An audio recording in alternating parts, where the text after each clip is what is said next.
The big talking point for the Samsung Galaxy S9 is the camera, and more specifically the rear-facing 12MP option.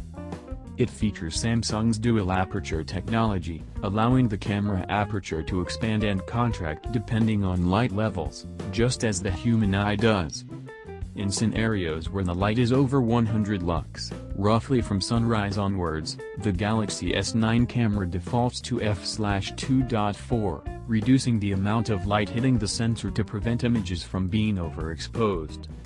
When the light drops below 100 lux though, the aperture widens to f/1.5, allowing the Galaxy S9 camera to suck in more light, -28% more light than the S8, to be precise. The handset used was actually the Galaxy S9 Plus, but it uses the same technology, which means you can expect the same results from the S9. In short, the Galaxy S9 Plus beat the Pixel 2 XL comfortably. It wasn't even close. The Samsung captured the far superior image with more detail, more clarity, and less noise, according to Samsung, 30% less noise than its previous generation of cameras.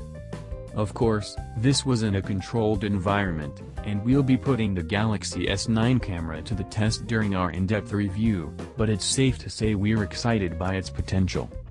That's not all the Samsung Galaxy S9 camera can do, however, oh no. The rear camera can also record slow-motion footage at 960 fps. Samsung has also improved its slow-motion video capture, upping the frame rate to 960 fps to match phones from rival Sony such as the Xperia XZ1 and XZ1 Compact. Slow-motion video at 960 fps is recorded at 720p HD, while 240 fps slow-mo can be grabbed at Full HD 1080p resolution. A smart feature that's been included here is motion detection. This has the phone do all the work.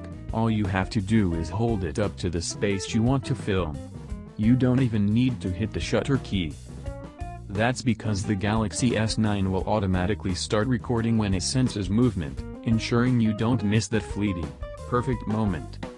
Something we've struggled with on Sony phones is getting the timing right for slow-mo capture, so this is a welcome addition on the Galaxy S9.